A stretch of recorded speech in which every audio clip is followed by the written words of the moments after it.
This is the Financially Simple Podcast, a show dedicated to destroying the complexities of money for today's small business owner. And now, here's your host, pizza-loving, certified financial planner, Justin Goodbread. Welcome to Financially Simple. Today is the last part, or the last episode in this small series on building a best-in-class financial department for the maximum value growth. Today, I want to wrap it up with a simple calculation that you can use day one, right off the bat. We talked about all sorts of reports. We talked about what a CFO is to do. We talked about a number of different things. Today, I want to give you some real, as my dad would say, meat and potatoes, son. Get some real meat and potatoes, things that'll stick to your bones. Some things that you can use today that'll help you grow the value of your company day one, right now. So with that, let's deal with the title 5 by 5 by 5 for business value growth. So that's a really funky calculation. 5 multiplied by 5 multiplied by 5. If you can accomplish 5 by 5 by 5, if you can accomplish this on a 1-year time frame, the value of your company is exponential in terms of growth, not multiplicative, exponential growth. So let's tear apart 5 by 5 by 5. First of all, I did not create this. I heard this at some training sessions years ago, and I've implemented it with myself and several business owners and teaching them how to increase the value of their company. So what is 5 by 5 by 5? So we're going to break those fives into 3 little topics today. The first 5 is going to be, let's increase the revenue by 5%. Let's increase the revenue by 5%. So if you're a company that has $1 million in revenue and you've stabilized and you're stagnant, let's grow that to $1,050,000. Well, how do you do that? Well, you may open up additional product lines. You may market. You may open up a different customer segment. Regardless of how you do it, you're trying to grow revenue by 5%. Well, Justin, we have that as a goal. We have it as a goal. Yeah, but have you ever taken that as an objective and said, here's the objective, to increase revenue by 5%. Then as we talked about during our strategic planning initiatives back in episodes like 86 or so, have you ever taken that objective of growing the revenue by 5% and then saying, well, our 3 tactics to doing these 3 things are opening up new products, maybe opening up a new territory, maybe hiring salespeople, maybe increasing market to a particular market niche. Have you ever identified the 3 tactics that you would do to increase the revenue? And then further, have you ever gotten specific with each of those tactics and identified 3 actions that'll help you achieve that tactic, which that tactic will then help you achieve your objective of revenue increase? So the first 5 in the 5 by 5 by 5 is increase revenue. Now here's where it's going to get complicated. The second 5 is to decrease SG&A, or the expenses of your company. The second 5 is to decrease the expenses. Now think about this. If you're decreasing expenses by 5%, so decrease expenses by 5%, that's the second 5. If you're decreasing expenses by 5%, how in the world are you going to increase revenue by 5%? Aha. That becomes the paradigm. That becomes the tug of war effect. So for example, let's say you want to increase revenue, but the way you're going to do that is through marketing additional product. Well, with that additional product and additional marketing, you're going to increase your expenses in research and development potentially. For sure, you're going to increase your expenses in marketing. How in the world do you increase them both by 5%? You see, that's the paradigm. So what you want to think about as you're going 5 by 5, the first 2 is, if I were to increase my expenses in marketing by, let's say that your standard marketing is non-existent. Like so many companies I see, and all of a sudden someone like me comes in and says, you know what, you ought to market about 10% of your total revenue. Okay, I've got $1 million business. I want to increase my sales by $50,000, but I want to decrease my expenses by 5%, but yet Justin's now telling me that I need to market with $100,000 a year. Holy cow. So what you're going to do is you're going to look at that marketing budget. We're going to work with the marketing planning team, and we're going to see what our potential return is. If we're spending $100,000, the return of that is $300,000, then we've in effect increased our revenue and decreased our expenses in proportion. You see how that works? So everything you decrease on the bottom or everything you increase in the sales portion of it has to have a direct correlation to the top line benefit of the profit of the revenue. So many people, small business people, guys, I want you to listen to me. So many of us, we hear a friend over a coffee dinner or talking at a party somewhere saying, yeah, I did this direct mail or I did this new initiative. And we run out and we try to implement the exact same thing. And it doesn't work. All we ended up doing was increasing our expenses and decreasing our revenue. It doesn't work.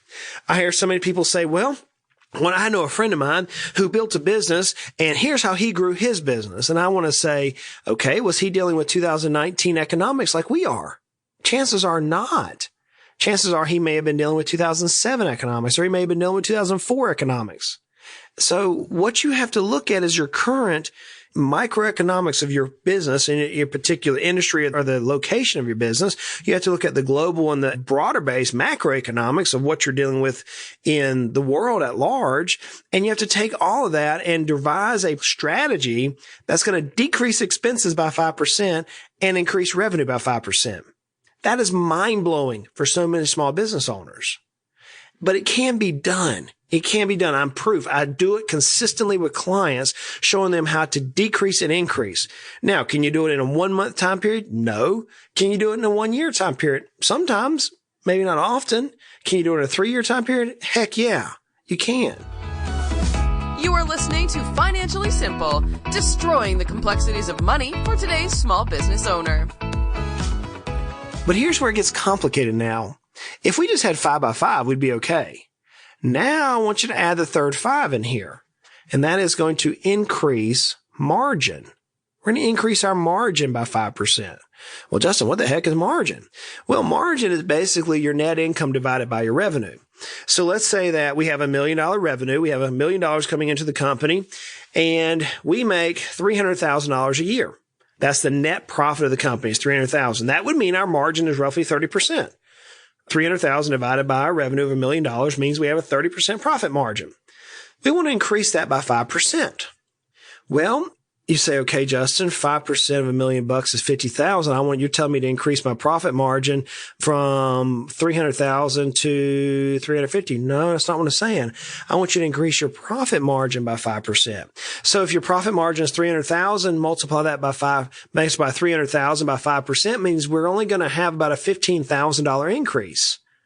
We're going to move it from 300,000 to $315,000.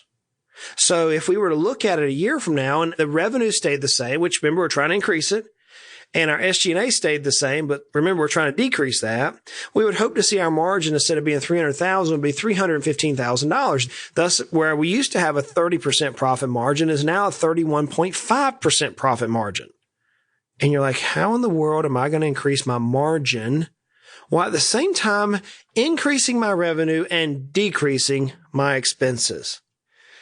Friends, I'm going to bring it back to one thing: strategic planning, initiatives, goals, and taking a very, very thorough assessment of where your business is. So far to date, in our small value series, we've talked about leadership. We talked about planning. We talked about sales. We've talked about marketing. We've talked about people. We've talked about operations. And now we're concluding finance. Finance is at the point where everything that we've done thus far can be quantified, and we can analyze each of those now 6 categories that we've gone through, and now 7 being finance. We can analyze all 6 to 7 of those, and ultimately next we're going to jump into legal. All 8 categories. We can analyze those and determine what areas of our business are going to increase our revenue by 5%. Perhaps it's an increase of operations. I'm dealing with that in my company right now. Our sales and marketing is outstanding because of Financially Simple. We have people consistently calling the company. In fact, if you say, Justin, I want help, feel free to reach out to me and we'll see if we can help you. One of the things I'm having to work on is operational efficiency. I'm having to create efficiencies within our organization that allows us to service more customers with the same amount of people. Now, that's hard. That's hard to do, but we can do it. So that is how I'm increasing my margin. I'm increasing the revenue through marketing. And some would call R&D because, like a podcast in the financial world, no one in the financial world talks on podcasts. I wouldn't say no one. Very few people do. Very few people in the financial world writes books. Very few people in the financial world, they're actually licensed, deal with social media. Very few people do. I'm not going to get on here and talk about stocks, bonds. I'm not doing that. It's not the right place, the right venue, and the regulators don't like it. And they kind of frown upon that and hit us with fines. But we can talk about business. And very few people understand business in the financial world. I would say Financially Simple is R&D. We're research and development, creating things which other people are not. And it costs me money to do this. And I'll do it every day because I enjoy it. It's fun to me. It gives me a chance to talk to you, the listeners, and add some value to your businesses. But with this R&D comes additional revenue because people reach out to us and say, Justin, I want to sell my business in 5 years. Help me get it ready. Or they'll say, Justin, I want to start a business from scratch. Help me. Or Justin, I want to merge my business with somebody. Justin, I'm broke. I had this one the other day. A new client we brought in. He said, Justin, I'm broke. I'm 50 years old. I've been in business my whole life. I have X number of dollars in the bank, which to me was not broke. But my business is floundering. I have nothing I can sell. Help me build my net worth so I can retire. I get that on a regular basis because of what I deal with here. Where it gets tough for me is how do you increase margin? And you can do that. The way I'm increasing my margin is by focusing on all core 8 areas and knowing which trigger to pull, when to tool it. And you say, well, Justin, how in the world am I supposed to know that? Friends, I don't know the answer to that question. I would say my tongue-in-cheek answer would be you won't, because this is not what you do. You're not dealing with tons of business owners every day. But what I can tell you to do is if you hire a coach, somebody who understands value, somebody who understands business and how not just to be profitable. Profitability is simple to do. That is so easy to do. Growing value for a business to be transferable so that one day you can sell it. Friends, that's complicated. It takes time. It takes energy. You have to have somebody who's tried and tested. But you can jump into this simple world and you can say, look, I'm going to look at my P&L and I'm going to try to increase my revenue. Here's the 3 ways I'm going to do that. I'm going to try to decrease my revenue. Here's the 3 ways I'm going to do that. And I'm going to try to increase my margin. Here are the 3 ways I'm going to do that. And then each of those 3 ways, my tactics that I'm going to try, here are the action steps I'm going to do. So maybe increasing revenue. One of the things may be additional R&D. Well, then what actions? I'm going to discover the R&D that I need to do. I'm going to build a template out for the research and development. Then I'm going to develop it. Maybe that's it. Maybe say in revenue that one of the tactics you're going to use is additional marketing. Well, how are you going to market? Is it going to be social media? Is it going to be electronic? Is it going to be digital? Is it going to be face-to-face? Is it going to be word-of-mouth, customer-based marketing? How are you going to market it? Friends, if you can focus on 5% increase in revenue, 5% decrease in SG&A, and a 5% increase in margin, you will grow the value of your company. You will. Because you can't do those things without affecting the value. If you increase revenue, it helps you on value. If you decrease sales, it helps you on value. If you increase margin, holy Batman, that really helps you on value. So I want to wrap up the financial department area of the podcast, this little mini series that we're on growing the best in class finance department, and say you can test your finance department through this one thing, 5 by 5 by 5. Every report, every forecast, every document, everything we deal with in the financial department culminates to this one exercise. You may not have the capabilities to do this exercise because you don't have a finance department, because you've not done some of the basic things. You're never going to grow the value of your company until you're able to perform this 5 by 5 by 5 assessment on an ongoing basis year over year and point it to where you want to be. And with that, I'm going to wrap this particular episode up. Hey, look, reach out to me on social media. I had another person this last week reach out to me and they said, hey, Justin, I love this particular video you did. Have you thought about X? And I'm like, you know what? I hadn't thought about X. I'm going to try that on the new videos. If you see something we can improve on, please tell us. Please tell us. Our team is listening. We have we have 4 employees plus myself who are working on this behind the scenes full time. And we're all paying attention. We're trying to figure out how to move the needle so we can impact as many business owners like you with good basic business information. Another thing you might want to look at is we're getting ready to finish up this long series on growing the value of your company, and we're debating on what to do next. We've talked about jumping back to basic finance. We've talked about going to how to start a business. I don't know which way we're going to go on this. So if you have any insight on that as you're listening to this episode, Justin, I'd like to hear this. Go ahead and shoot me an email, justin@financiallysimple.com. Until then, friends, like I say every week, life is hard. It is. Life is good.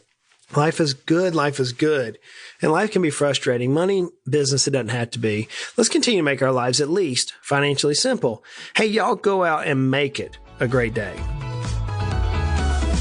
You have been listening to the Financially Simple podcast. The information in this show is for informational purposes only. This show is not investment advice. Instead, seek help from a competent financial advisor. Justin Goodbread, CFP, is an investment advisor representative of Heritage Investors, a registered investment advisor.